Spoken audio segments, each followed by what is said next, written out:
Sharks Hindustan के हजारों देशवासियों के जैसे हम दो यार भी बचपन से एक ही सपना देखते आए हैं कि एक दिन हम खुद का एक रेस्टोरेंट, फूड ब्रांड या कम से कम एक छोले भटूरे की दुकान तो जरूर खोलेंगे। लंबी लाइन होगी, हर जगह हमारे ब्रांचेस होंगे और पैसा ही पैसा होगा। पर शार्क्स, जब हम इस सपने को एक कदम आगे बढ़े तब हुआ हमारा बबल बर्स्ट और मिला एक रियलिटी चेक। एक अच्छी फूड ब्रांड बनाने के लिए कितने ही पापड़ बेलने पड़ते हैं। सबसे पहले एक अच्छी लोकेशन पे कमर्शियल कंप्लायंट स्पेस का ढूंढना, उसके बाद किचन इंफ्रास्ट्रक्चर बनाने के लिए कॉन्ट्रैक्टर के साथ सर पीटना, फिर लाइसेंसेस के लिए भी अथॉरिटीज के पीछे भागना, और इन्हीं सब चीजों में एक किचन को चलाने और मेंटेन करने की मारामारी। इन सभी चीजों में we lose the two most important things, पैसा और टाइम। आधे लोग इधर ही गिव अप कर जाते हैं और जो लोग थोड़ी हिम्मत करके आगे भी बढ़ते हैं वो इन सब परेशानियों में उलझे रह जाते हैं एंड कभी अपने ब्रांड पर फोकस ही नहीं कर पाते। इस प्रॉब्लम को आज टैकल करने के लिए फूड इंडस्ट्री को जरूरत है रफ्तार की, स्पीड की, जो हम लेकर आए हैं विद स्पीड किचन। नमस्ते शार्क्स, मेरा नाम है शामिन कपूर और मैं हूं पौरव रस्तोगी, दिल्ली से। शार्क्स, आप सभी ने को-वर्किंग ऑफिसेज के बारे में, को लिविंग एकोमोडेशंस के बारे में तो सुना ही होगा। आज एक ऐसा ही मॉडल हम लेके आए हैं विद स्पीड किचन, जो है को-वर्किंग क्लाउड किचन्स, जिनको हम डिलीवरी ओनली किचन्स के नाम से भी जानते हैं। स्पीड किचन एक ऐसी कंपनी है जो भारत के बड़े से बड़े फूड ब्रांड और नए फूड एंटरप्रेन्योर को एक ऐसा इकोसिस्टम देता है जो है 24/7 365 operational, 100% compliant and hygienic, ready to move in, plug and play coworking cloud kitchen. अब ना आपको किचन ढूंढने की टेंशन, ना लाइसेंसेस एंड अथॉरिटीज की भागम भाग, एंड पूरी फैसिलिटी की मेंटेनेंस हमारी, ताकि फूड ब्रांड्स फोकस कर सके उन चीजों पे जो उनके लिए है सबसे ज्यादा जरूरी, अच्छा खाना, customer service and scaling their business. Speed kitchen के साथ एक फूड ब्रांड अपने specific cooking equipment and staff के साथ हमारे किचन से अपना ब्रांड सिर्फ 4 दिन में स्टार्ट कर सकता है with low capital investment and low operating cost. आज हम भारत के 4 शहरों में 15 से ज्यादा लोकेशंस में 130 से ज्यादा किचन्स में 50 यूनिक ब्रांड्स के साथ जुड़े हुए हैं। आज हमारा सपना है कि भारत में एक ऐसा इकोसिस्टम बनाए जहां फूड ब्रांड को किचन इंफ्रास्ट्रक्चर और कंप्लायंस की झंझट को बाईपास करें और वो अपने सपनों के एक कदम पास आए, जिसके लिए हमारी आस्क है 2 crore for 3% of our equity. Sharks, आइए फूड ब्रांड्स का सपना पूरा करें स्पीड के साथ, स्पीड किचन के साथ। तो Shameen and Paurav, welcome to shark tank season 4। Thank you so much. आप लोग अपनी इस जर्नी में पहुंचे तो ये बचपन से ही था कि इसमें ही जाना है, यही बिजनेस करना है? We both are foodies sir. बचपन से हम साथ में रहे, हम एक ही कॉलोनी में बड़े पले हैं। क्रिकेट खेल के हम लोग साथ में थे और हमारा एक चीज होता है, हम क्रिकेट के बाद हमेशा छोले भटूरे खाने जाते थे। एक आई थिंक सो हर बचपन में एक लड़के का एटलीस्ट एक ड्रीम होता है कि अपना खुद का एक फूड ब्रांड या कुछ लाइफ में जरूर बनाए। तो हम भी जब थोड़े बड़े हुए तो हमने सोचा कि हम इस सपने पे थोड़ा आगे बढ़ते हैं। जब हमने इस सपने पे एक्चुअली आगे बढ़े तो हमने देखा कि एक्चुअली एक फूड ब्रांड स्टार्ट करना is not just about the food. कौन से साल में सबसे पहली बार ये स्टार्ट किया था? सर, हमने मार्च 2021 में ये लॉन्च किया है। उससे जस्ट 1 साल पहले मैं इंडिया वापस आया था, मतलब आई वॉज इन लंदन। मैंने वहाँ पे कुछ देखा था कि एक को-वर्किंग किचन्स, एक टाइम मल्टीप्लेक्सिंग, एक रियल एस्टेट को मल्टीप्लेक्स कैसे किया जाता है। और इंडिया में जब हमने सोचा कि हम ये किचन बनाएंगे, हम रोड साइड देखा, ढाबे हैं, बहुत कुछ है, बट क्या हमें भी वही चीज करनी थी? क्या हम इससे 5, 50, 100 कर सकते थे? मतलब पहले जाके किचन बनाओ, ब्रोकर से बात करो, लैंडलॉर्ड से नेगोशिएट करो, फिर कंस्ट्रक्शन करते रहो, तो बहुत टाइम जा रहा था। हमें लगा कि एक गैप आइडेंटिफाई तो हो चुका है कि अगर हम पहले लोगों को किचन बना के देखते हैं, एक मास क्रिएट करते हैं। तो ये हमारा थॉट प्रोसेस था। जी, आप लंदन तक पहुंच गए। लंदन से थोड़ा पीछे भी बताएंगे क्या हुआ? Sir, I am a civil engineer by qualification. 2012 में मैंने सिविल इंजीनियरिंग कंप्लीट करी है। कहाँ से? VIT वेल्लोर। अच्छा है वो तो। उसके बाद सर मेरी पहली जॉब लगी दुबई में, Larsen and Toubro, it's called graduate engineering training. उसके बाद सर मैं 11 महीने बाद इंडिया आया। मैंने यूनिटेक ज्वाइन किया एज अ प्लानिंग इंजीनियर। उसके बाद मेरे को एक अच्छी अपॉर्चुनिटी आई साया ग्रुप के साथ। They were doing a very big housing project. उसके लिए मैं कोरिया भी गया हूँ, 3 महीने मैंने वो ट्रेनिंग करी है। साया ग्रुप कब छोड़ा? 2017। 2017। उसके बाद क्या किया? उसके बाद मैंने ओयो ज्वाइन किया। Thank you. आगे बताइए। इनको जानते हैं? इनको मिले हैं आप कभी? यस। NCR टीम में थे आप? Yes sir. क्या करते थे आप ओयो में? जब यहाँ से पहली बार कॉल आया था तो मुझे याद है कि मैं उस समय एक यूरो ट्रिप करके वापस आया था। हाँ हाँ, आप लंदन गए, कोरिया गए, यूरो गए। मैं पूछ रहा हूँ ओयो में क्या किया था भाई साहब? तो मेरे ओयो में रोल क्या था वो बता रहे हो। फिर मैंने जुलाई 2017 में ओयो ज्वाइन किया था as a head of transformation for Delhi NCR. Transformation के लोग टिपिकली सिविल इंजीनियर्स होते हैं जो एक होटल को कन्वर्ट करते हैं एक नॉर्मल होटल से हमारे ब्रांड स्टैंडर्ड्स पे। करेक्ट। तो उसके ये रोल था, मैं जो कर रहा था वो मैं बताता हूँ। बताइए बताइए। उसके बाद मेरे को यूएस टीम के साथ इनिशियली रखा गया, वहां से मुझे इंडोनेशिया भेजा गया 2-3 महीने के लिए।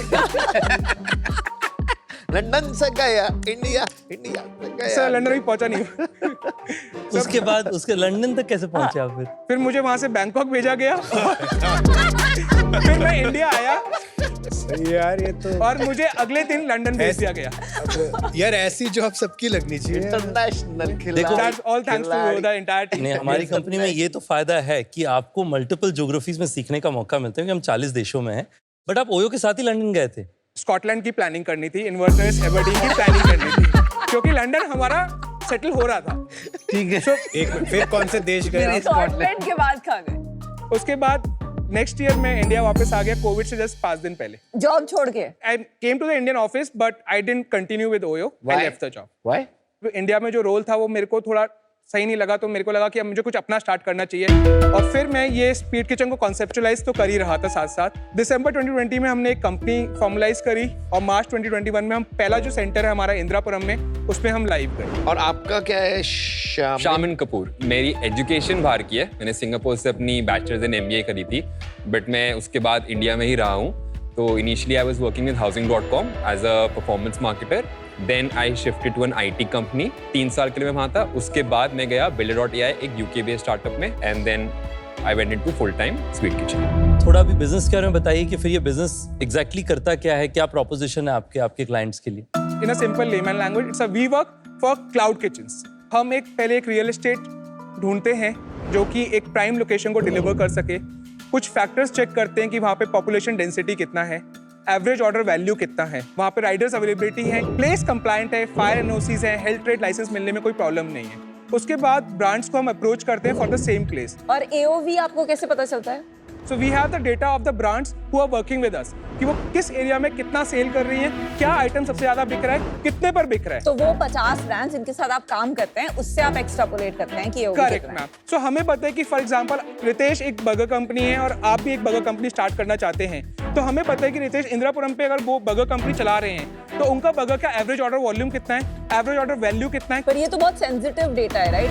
बिकॉज इससे आप फिर तीसरी बर्गर कंपनी को अप्रोच करेंगे, बोलेंगे मैं आपको स्पेस दे रहा हूँ इसी इंदिरापुरम में। ब्रांड्स आपके साथ ये सेंसिटिव अपनी डेटा क्यों शेयर कर रहे हैं? उनको क्या फायदा है? जो ब्रांड्स हमारे साथ काम करते हैं, they are not paying us fixed rental, so we are not a fixed rental company.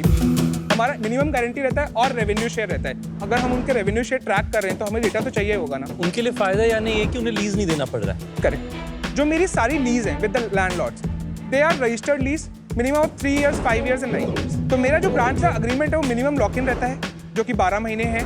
उसकी ड्यूरेशन भी 3 साल, 5 साल, 9 साल रहती है। पर लॉक इन सेम ड्यूरेशन का होता है दोनों साइड में, जो आप लैंडलॉर्ड को देते हो और जो क्लाइंट आपको देता है लगभग सेम होता है। कुछ फोटोज हैं आपकी क्लाउड किचन की? यस सर, एक हमारी किचन है, ये BKC में है। हाउ लार्ज, कितना स्क्वायर फीट है? The carpet area is 1880। So we take the large space, we demarcate that into smaller units. और ये हर अलग-अलग रूम अलग-अलग ब्रांड का है। There are 5 kitchens, 5 individual entities can take it. They can run n number of multiple brands from this kitchen. तो equipment में कौन invest करता है? सब मूवेबल इक्विपमेंट्स ब्रांड्स अपने खुद लेके आते हैं। आप क्या प्रोवाइड करते हैं? CCTV, Wi-Fi, gas bank, your entire plumbing, your entire civil work, security, facility managers, garbage disposal. तो आपका अपना किचन बनाने के बजाय आप दूसरों को हेल्प कर देते हो कि आप अपना किचन बना लो, तो मॉडल तो अच्छा है। कोई भी ब्रांड के लिए शुरू के लिए ठीक है, बट लॉन्ग टर्म ब्रांड्स क्यों आपके साथ रेवेन्यू शेयर करेंगे और अपना डेटा देंगे? मतलब जैसे ही मेरा सक्सेसफुल हो जाएगा BKC, मैं तो मूव आउट कर जाऊं। हम वही चीज मैंने सीखी है, तो एक डिफेंसिबिलिटी बिल्ड करी है। क्या है डिफेंसिबिलिटी? रेवेन्यू शेयर पे कैपिंग लगाई है, कैप लगा दिया है। कैप अच्छा। लगाई है, 1.5 to 2x भी लगाया, कहीं 2.5x भी है। 1.5x of minimum guarantee. हाँ, तो if I am starting with you, मुझे एक मिनिमम रेंट तो भरना ही पड़ेगा, राइट? एक अब मेरा minimum धंधा rent नहीं चलेगा और- तो भी और रेवेन्यू शेयर और net sales whichever is higher. Higher. Generally एक क्लाउड किचन मान लेते हैं 1 महीने में 10 लाख का रेवेन्यू कर रहे हैं। आपके कितने पैसे बनेंगे इसमें? तो हमारा जो रेवेन्यू शेयर का थ्रेशोल्ड है मिनिमम है 6%। मैक्सिमम है 10%। एक ब्रांड है BKC में, उसने 300 स्क्वायर फीट लिया, मैंने उसको बोला आप मुझे 50,000 मिनिमम गारंटी दोगे और 6% रेवेन्यू शेयर दोगे। 10 लाख का सेल किया तो जो मेरा इनवॉइस होगा 60,000 प्लस GST पर होगा। अभी आपने पूछा कैपिंग, तो मैंने उसको बोला हुआ है अगर आपका सेल 18 लाख से ऊपर चली गई, जिसका 6% जो होता है 1.2 लाख होता है, एग्जांपल के तौर पे मैं बता रहा हूँ, तो उसके ऊपर वो जितनी भी सेल करेगा वो उसका रेवेन्यू है, मेरा उसमें कोई कमीशन नहीं। आप अपने बिजनेस में रोसी कैलकुलेट करते हैं? Sir for every side I do it. कितना आता है? जो भी प्रॉपर्टी में मैं केपेक्स लगाता हूँ उस पर अगर मैं रिटर्न कैलकुलेट करूँ तो वो 15 से 18% के बीच में मेरा लगता है सर। ROC यानी रिटर्न ऑन कैपिटल एम्प्लॉयड, ये एक ऐसी फाइनेंशियल मैट्रिक है जो ये बताता है कि आपने अपनी कंपनी एफिशिएंटली कैसे चलाई। जैसे आपने अगर 50 लाख रुपए लगाए एक बिजनेस में और 30 लाख का प्रॉफिट हुआ तो आपका ROC हुआ 60%। इससे ये बताता है कि आपकी एफिशिएंसी क्या थी कंपनी चलाने। रेवेन्यू, कॉस्ट, EBITDA क्या है आपका, थोड़ा बता देंगे? We are profitable right from the day when we bootstrapped this company. FY22 के नंबर्स से शुरू करते हैं। First year we did 36.5 lakhs, उसके बाद हमने किया 1.51 करोड़, इसके बाद हमने किया 3.25 करोड़ और इस साल हम लोग जो करेंगे 5-5.5 करोड़ मिनिमम करेंगे। पहले 6 महीने का कितना हो गया पौरव ऑलरेडी? 3 करोड़। ठीक है, और बॉटम लाइन क्या रही है हमारी इन सालों में? सर तो लास्ट ईयर हमारा जो एबिटा था वो रफली अराउंड 13% था और जो हमारा पैट था वो 9.5% था। सर ये आपको मैंने एडजस्टेड एबिटा और एडजस्टेड पैट बताया है लास्ट ईयर का। Adjusted for fund raising cost and other miscellaneous. वही तो बताना है क्या है। और अनएडजस्टेड बता दो। हाँ सर अनएडजस्टेड। तो जो ऑडिटेड नंबर है वो 4.5% हमारा एबिटा है और पैट हमारा 2.5%। इस साल क्या चल रहा है? तो 17% sir. 4.5% went to 17%। Sir because that was a one time cost, अगर वो कॉस्ट नहीं होती तो मैं 13.5% एबिटा कर रहा था। ठीक है, 13 से 18 गया है। करेक्ट। तो फंड रेजिंग कॉस्ट के बारे में आप बता रहे थे, कहाँ से फंड रेजिंग करिए?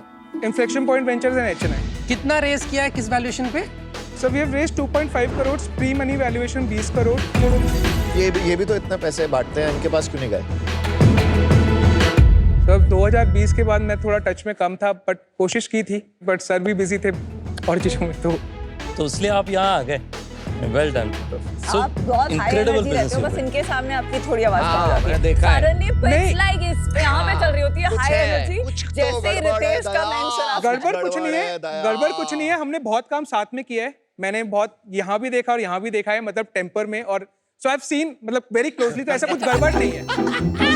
इनका टेम्पर यहाँ से ऊपर जा ही नहीं सकता है। हम नहीं तो मानते। मानते हैं सिर्फ। हम तो नहीं मानते। ठीक है, चलो थोड़ा एक बारी साइट लेवल यूनिट इकोनॉमिक्स देख ले, जो एक लोकेशन की क्या होती है। जैसे अगर मैं उस लोकेशन पे, मेरी टॉप लाइन है 3 लाख रुपए, उस पे जो मेरा फिक्स्ड रेंटल है वो रफली अराउंड मेरा होता है 1.6 लाख के आसपास। तो मेरा जो CM1 है वो हमेशा 44 to 47% रहता है। इसके बाद एम्प्लॉयमेंट कॉस्ट, ऑफिस की कॉस्ट, मेरे जो खर्चे आते हैं मेंटेनेंस के, रिपेयर के, तो जो CM2 है, मतलब जो एबिटा नंबर है वो 17% जो मैंने आपको बताया, और पैट मेरा सारे डेप्रिसिएशन वगैरह सब कुछ निकालने के बाद वो बचता है 11 से 13%। मैं इससे आपको जो एडजस्टेड एबिटा वाली बात पे हम थोड़ा डिरेल हुए थे, तो मैं उससे पिछले साल का बताता हूँ। तब भी मेरा जो एबिटा और पैट था वो 11.5% था और मेरा जो पैट था वो 7.5% था। हम ये कंटिन्यूसली ग्रोथ मेंटेन कर रहे हैं।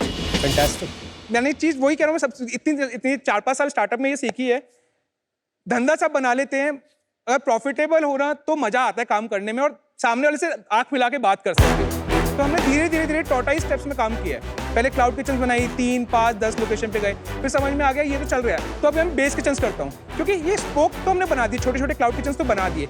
इन सबको भी तो एक मेन जगह से खाना चाहिए। फॉर एग्जाम्पल हमने शेफ ऋतु डालमिया, जिन्होंने अंबानी की वेडिंग करी थी, उनका पूरा किचन का जो डिजाइन है, एग्जीक्यूशन है और लॉन्च वो हमने किया था। एयरपोर्ट पे जो आप लाउंजेस देखते हैं, तो जो संभालती है कंपनी ट्रैवल फूड सर्विसेज, उनकी बेस किचन भी मेरे पास है द्वारका में। Chaayos is my client, Haldiram's are my client, आप ही के इन्वेस्टेड कंपनी है, दे आर आवर क्लाइंट। कौन? दरियागंज। एक एग्जांपल आपने बोला था कि स्टार्टिंग में कोई ब्रांड है आपको रेवेन्यू शेयर दे रहा है तो 1 साल के बाद छोड़ के चला जाएगा। Correct. मैं क्लासिक एग्जांपल देता हूँ, मेरा तीसरा क्लाइंट था चायोज। इंदिरापुरम में जो मेरी पहली लोकेशन पे थी, वही किचन नंबर पे आज 4 साल हो गए, आज तक वो उसी किचन पे काम कर रहे हैं। कस्टमर चर्न हुए होंगे अभी तक? Yes sir. क्या रीजन होता है?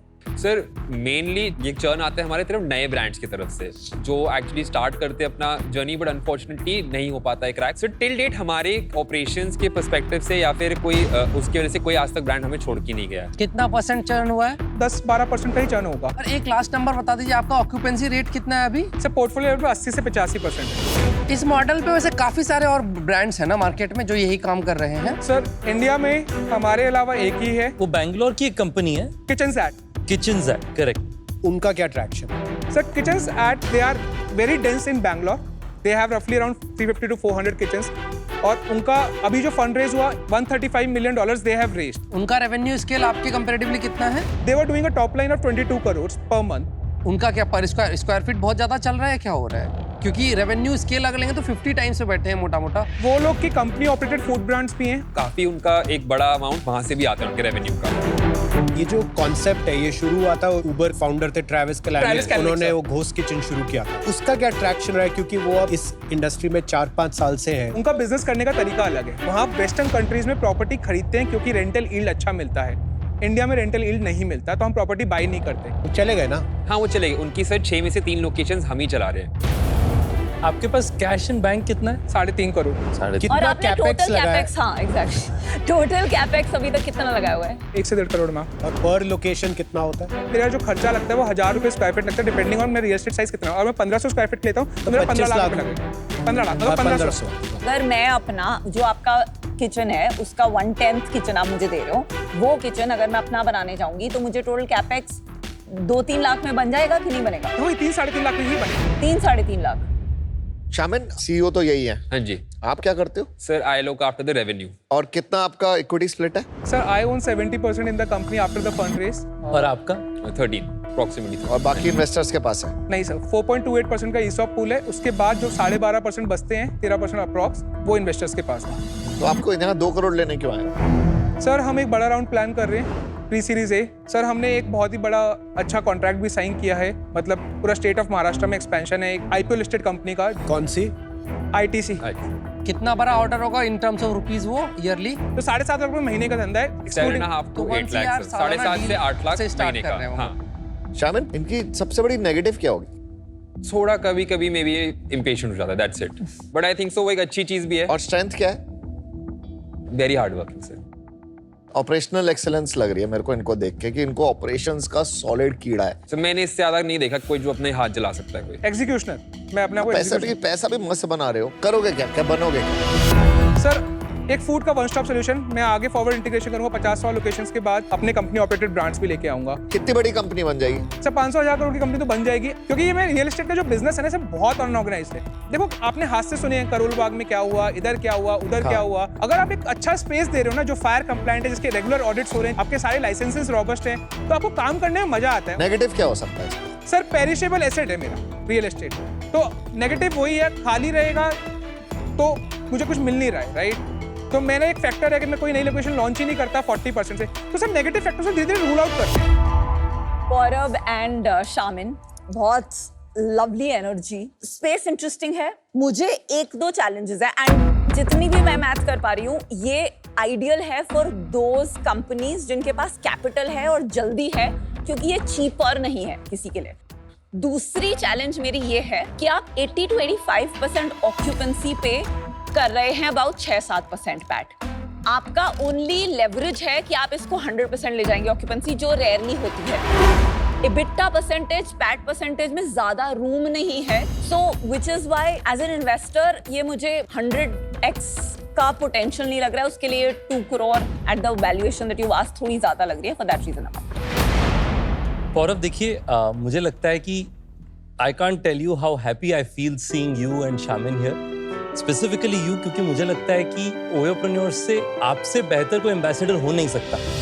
हाई ऑपरेशनल एग्जीक्यूशन, नंबर्स में पूरी पकड़, मेहनत करना है मतलब जान लगा देना है। हमने दुनिया में किसी भी मार्केट में छोड़ दो, आपको खुशी होगी जितने देश आपने बताए, हर देश कम से कम नहीं तो 500 से 1000 करोड़ का आज रेवेन्यू कर रहा है जब आपने शुरू किया, 0 से शुरू किया।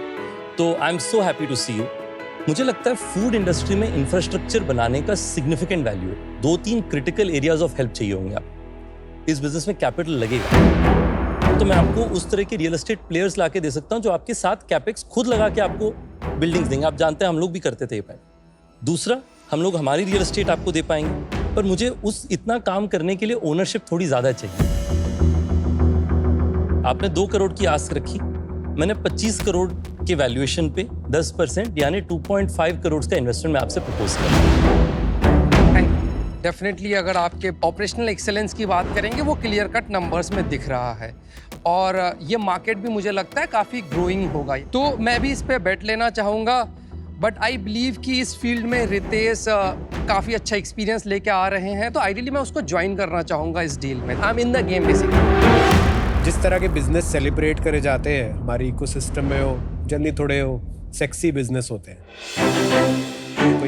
कोई ऐप बना दी, कुछ बड़े सारे यूजर ले आए, ये एक सेक्सी बिजनेस नहीं है और शायद इसीलिए आप प्रॉफिट भी बना रहे हो।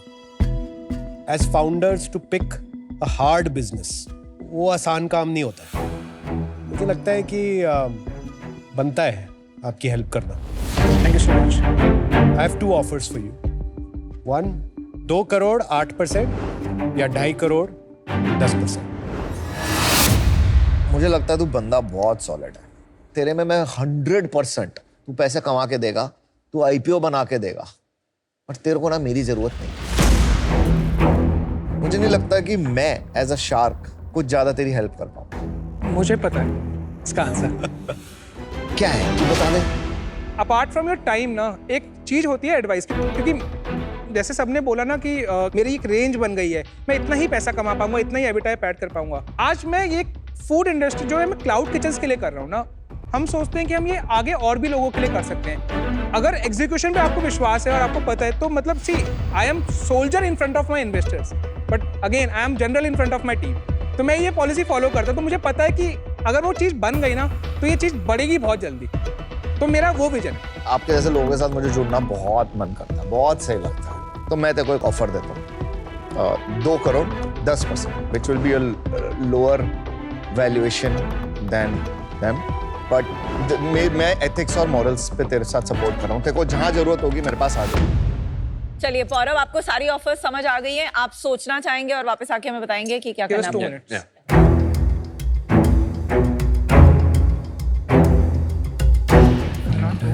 Less than 50 crores for sure. Maximum नहीं जाऊंगा। For focus, it's what we can think of.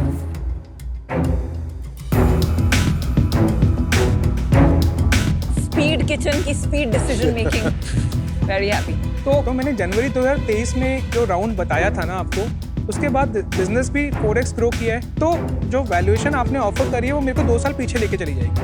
तो मेरा जो काउंटर ऑफर रहेगा और स्ट्रेट फॉरवर्ड ऑफर रहेगा, मैं सभी के लिए रहेगा ये ऑफर, 2 करोड़ फॉर 4% या 2.5 करोड़ फॉर 5%। मैं इससे कम किसी भी, मतलब दिस इज माय फाइनल। मैं 2 करोड़ 10 के नीचे जाना नहीं चाहता और मैं तेरे साथ नेगोशिएट भी नहीं करना चाहता। अगर तेरे को एग्रीएबल नहीं है, नो डिस्कशन। आपने कहा नेगोशिएशन आप नहीं करना है, डिस्कशन तो मैं बहुत करना चाहता no negotiation, no negotiation on 2 crore 10%। हूँ। 2 साल पीछे चला जाऊँ। I am out. मैंने कुछ डिस्काउंट्स बिल्ड किए थे 1-2 चीज़ों में कि आपके बिजनेस में 1 साल आगे जो आप पहले बता रहे थे कि ITC से आएगा एटसेट्रा, वो बफर में अभी अगर हटा दूं तब भी मेरा 2.5 करोड़ रुपए आता है 7.5% पे, 33 करोड़ के लगभग का वैल्यूएशन। इस पे करते हैं, ये मेरा और अजहर का जॉइंट काउंट है। मैं आपको एक रिवाइज्ड ऑफर देता हूँ, 3 करोड़ 10% पे।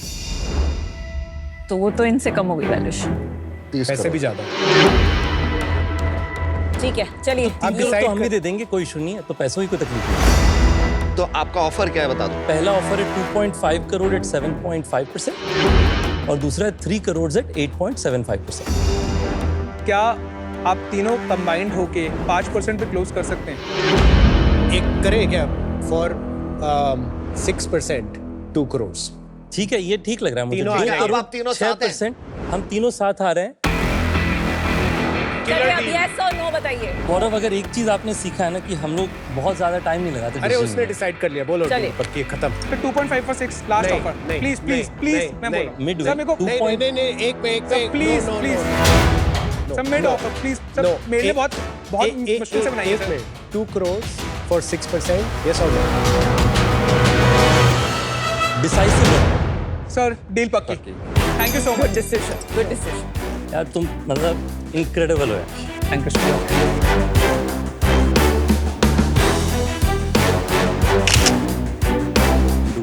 All the best. तीन शार्क्स ने हमें चेक्स दिए हैं, वो अपने अपने स्किल सेट जो उन्होंने over the period of time earn किया है, स्किल सेट्स के साथ उनके कॉन्टैक्ट, उनका नेटवर्क, वो भी हमें मिलेगा। तो हमें लगता है कि वो तीनों ही एक वैल्यू कंपनी में बढ़ाएंगे और हमें ग्रो करने में, जैसे उन्होंने बोला कि स्पीड थोड़ी और तेज हो सकती थी, तो आज शायद उनके साथ आने में हम 4x 5x पे जा रहे हैं, शायद हम वो 10x 100x पे